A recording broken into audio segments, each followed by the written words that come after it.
Welcome back to What Would It Cost? This week's episode, we're changing it up a bit, and we're talking all things fashion. What is it going to cost? How much? Hi, my name's Nicholas Regina. My name's Michael Sakuro. And you're listening to What Would It Cost? Is that good? Today's episode is brought to you by 2911, and who better to host than the owner himself, Domenic. They're in King City. They got awesome clothing for both men and women, anywhere from street stuff to the formal wear. Today's fit is brought to you by them as well, and look forward to hosting them. Nice meeting you both. Yeah, nice to meet you as well. So to get right into it, tell us a bit about yourself, tell us a bit about your store, and what got you to the point you're at right now. Okay, so my name is Domenic. Been in the business now for about a year and a half. Unfortunately, we opened during the probably the worst time that you can open up a business is during the pandemic. Yeah. I also have a finance background. I had 30 years in accounting. Decided to change some things up. Went through a rough patch in life and wanted to do something different. So decided to get into the retail business, fashion for sure, because that's what I have a passion for. That's awesome. Awesome. It's a big change. I like to. A very big change. I love that. And tell us a bit about the store. So I know Nick had mentioned, with the sponsorship, you have stuff from streetwear to suits and formal wear. So give us a little rundown about your store. So the store is both men and women. We started the concept of the store was only to bring in exclusive brands from Italy that you really couldn't find anywhere else here in Canada, basically, or even North America. We started off as a streetwear, casual wear type of business. Track pants, jeans, anything from a streetwear, not really formal. Now that things have opened up again, the pandemic is kind of hopefully behind us.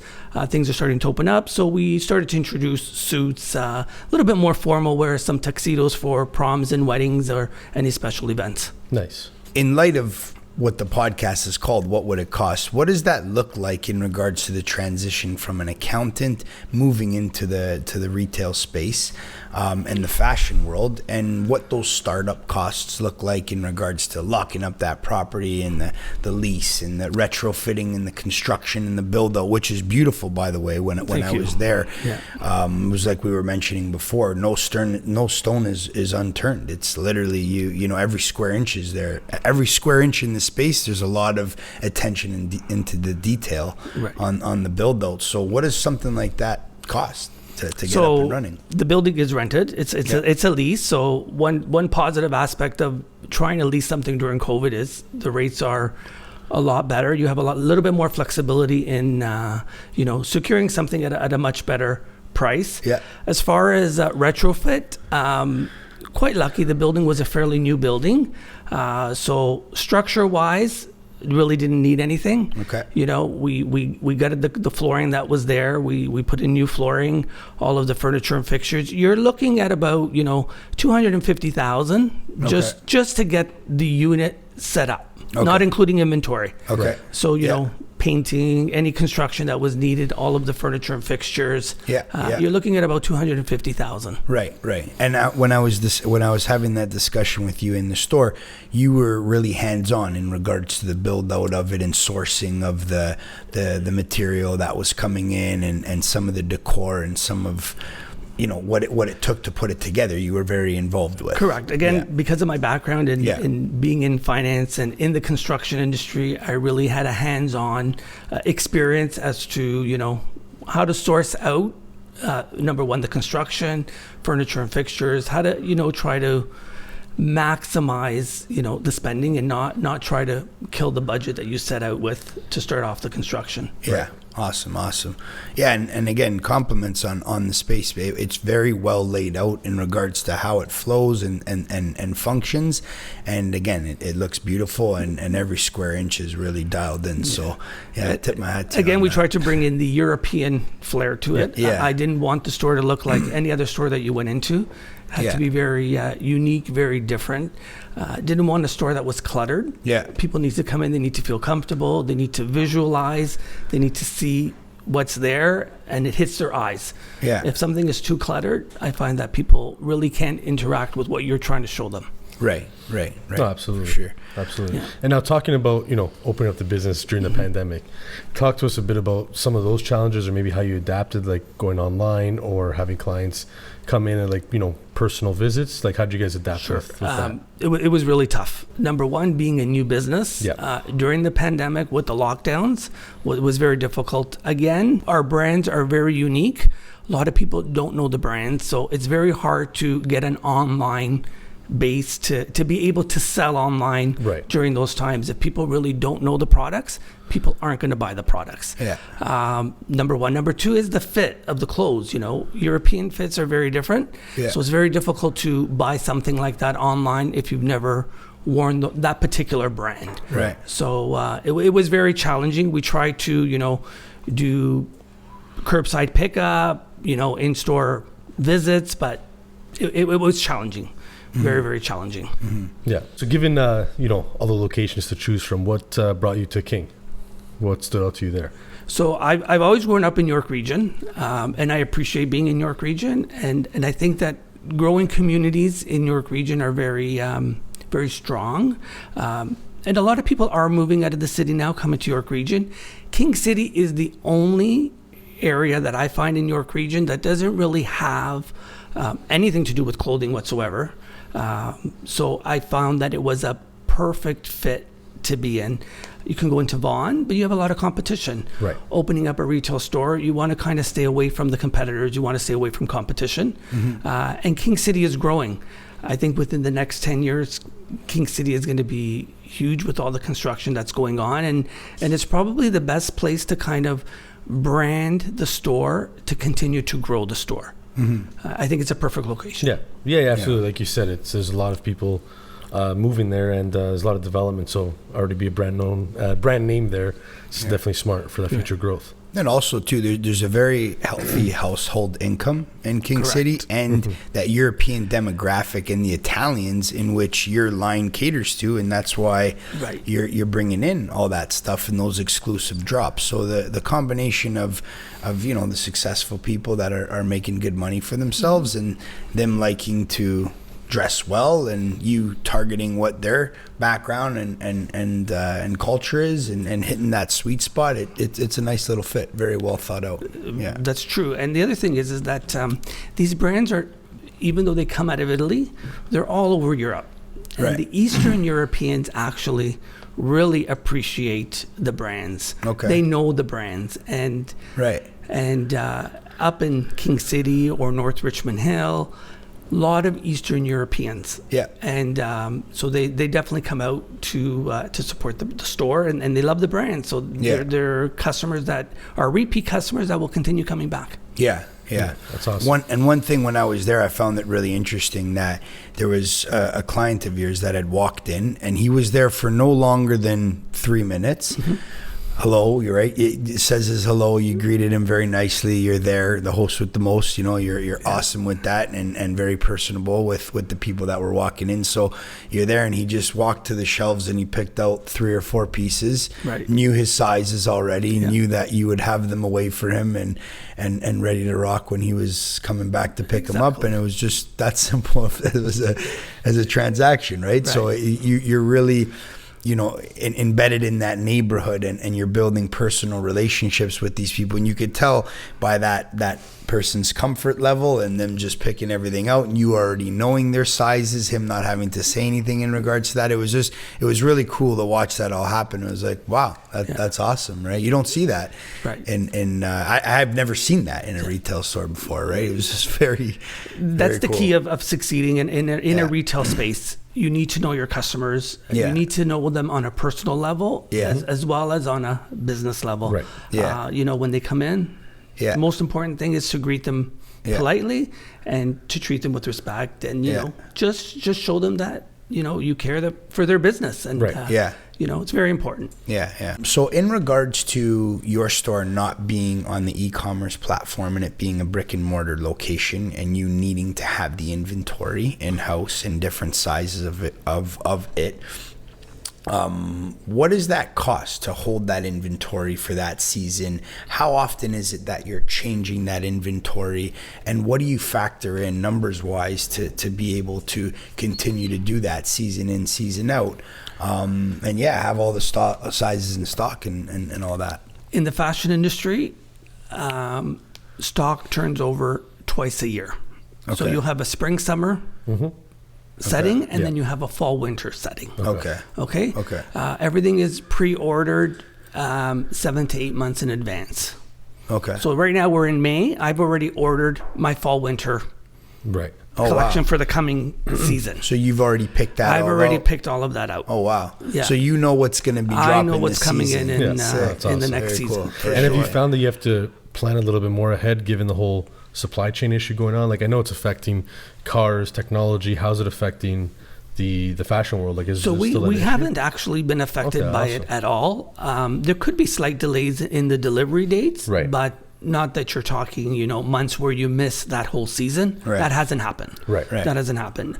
Again, we don't bring anything in by boat. Everything is shipped by airplane. Oh, Oh, okay. Okay, so all our couriers deliver by plane. You know Yeah. what? I can order something on a Tuesday, Yeah. and by the next Monday, it can be in my store.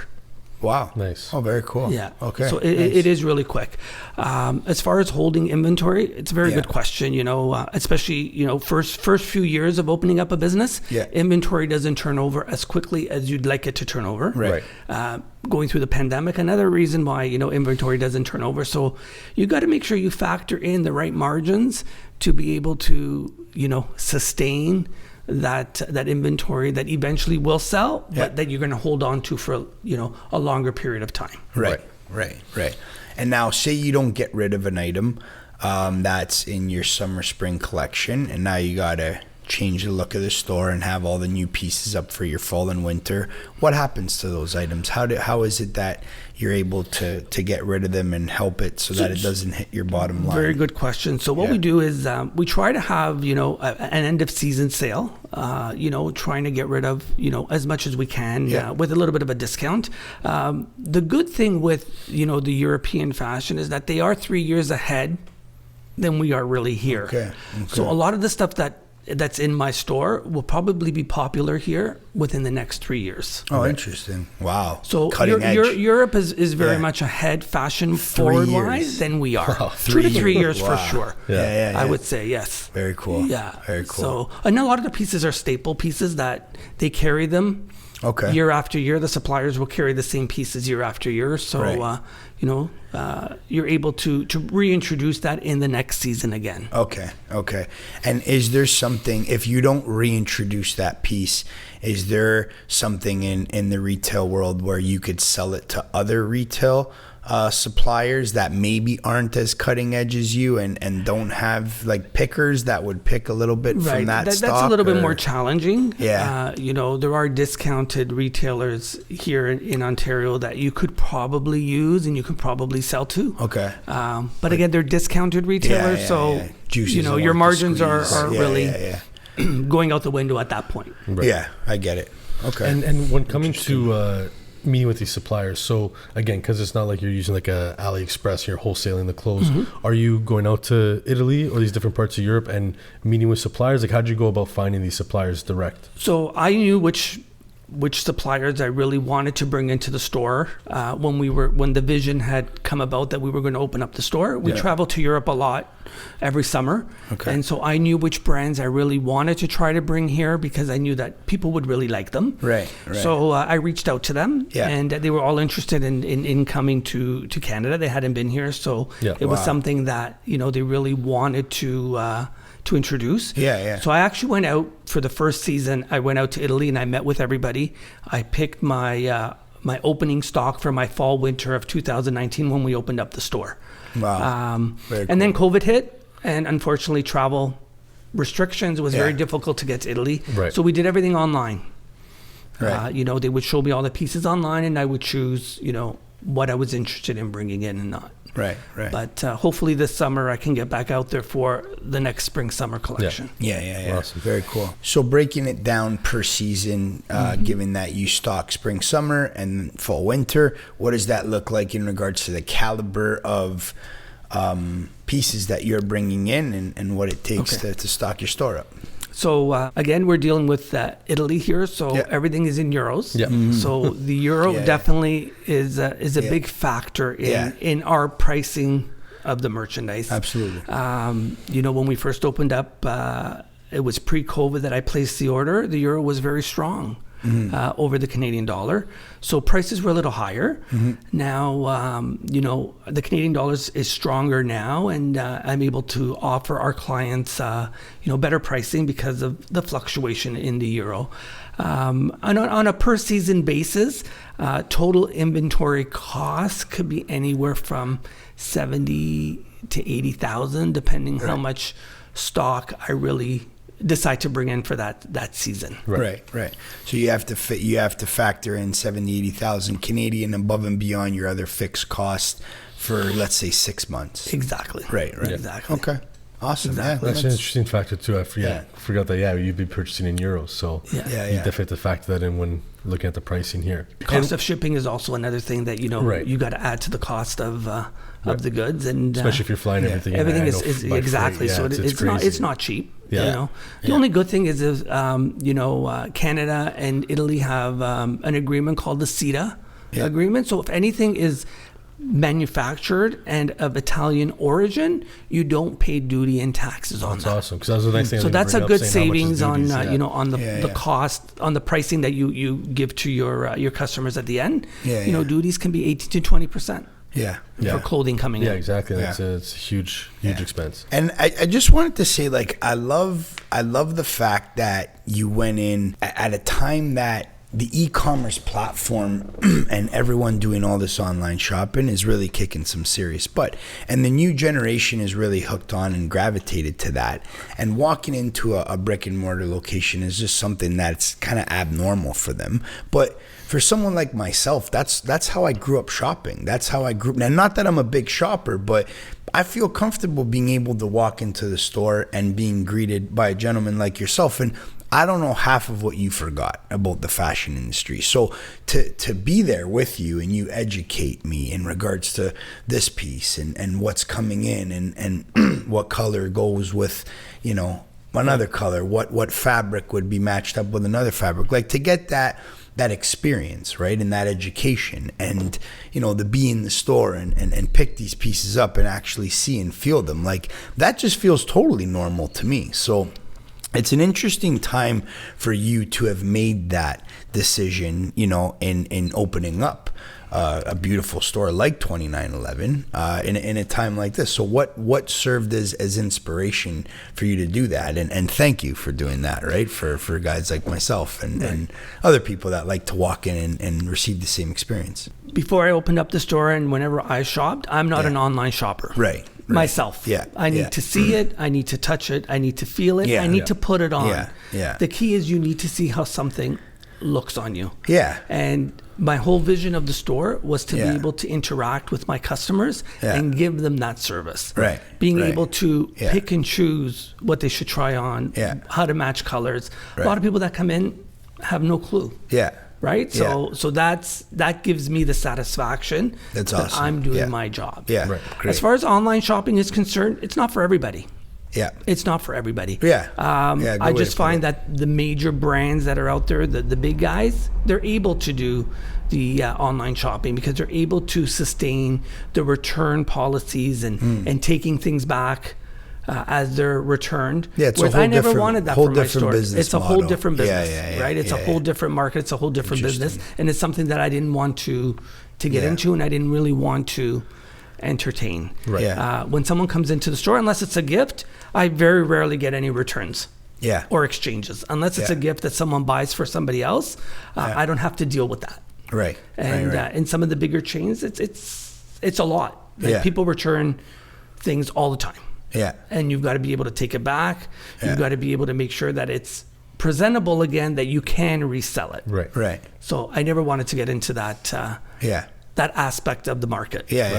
Very cool. The one thing that sticks out to me is the name. So what's the meaning behind the name of 2911? It's a good question. It's a personal question, actually. I lost my wife. My kids lost their mom about 5 years ago. And we always had a vision that we did want to open up a retail store together. So when I did decide to do this, we really wanted to incorporate her into the business. And her favorite Bible verse was Jeremiah 29:11. And so we took the 2911 and we used that as the name for the store. That's really awesome. That's really beautiful. Awesome. I love that you guys did that. Yeah, I'm sorry for your loss, but I love how you guys carried that in and, brought that dream to life and still had that piece for attached. Right. Thank you. And it goes too, 2911. It sounds cool, right? Right. It's that's really what catchy. everybody says. Like they really can. 2911. Yeah. Some people think It it's works. a date. Yeah. Right. Right. Okay. Yeah. What does November 29th mean? But it has nothing to do with it. Yeah. Right. No, but it works. It works. That's definitely awesome. works. Yeah. Very cool. Yeah, so thank you again for coming out today. We really appreciate it. And thank you for being one of our first sponsors. Really appreciate that. And just let the people know where they could find you online, what your address is, and so they come check you out. Well, thank you guys for also for having me here. Yeah, it was a pleasure. Our website is www.2911.ca. We're located at 1700 King Road. That's at Dufferin and King Road. And our Instagram is 2911.kingcity. So you can find us. That's where you can find us. Guys, Domenic from 2911, anywhere from streetwear to formal wear, they got you covered. Men's, ladies. He knows the fashion industry inside and out. He's got an awesome espresso, and he's a great host. Go check him out. Go support the local business, and he'll have you looking fly. Thanks again for tuning into this week's episode. Be sure to like, follow, share, and we'll see you next week. Next on What Would It Cost? I always wanted to do something in construction, but I realized my lower back didn't let me carry 2x4s. I realized I wasn't the most efficient worker, so I had to figure something out. And that's when I realized, I could really contribute to the family if I got involved in real estate. Awesome. I found a love for it, and it brought us all here today. And something sports taught, and I'm sure many will agree, is discipline, right? Especially when you reach a certain level, like for example, even a mid-level, you're training at least 3 days a week minimum, 4 days. And that's not including what you're doing on the off hours. And again, this is all with the dream of one day making it professional, right? So with nothing really tangible in front of you, just your vision and, pushing forward. And that's what you're working towards. We're never guaranteed a paycheck. So imagine going to work and not guaranteed you're going to be paid. It's a big maybe, right? Yeah. No, it's true. And that's the same with pro athlete. You train so that one day maybe you'll get that contract.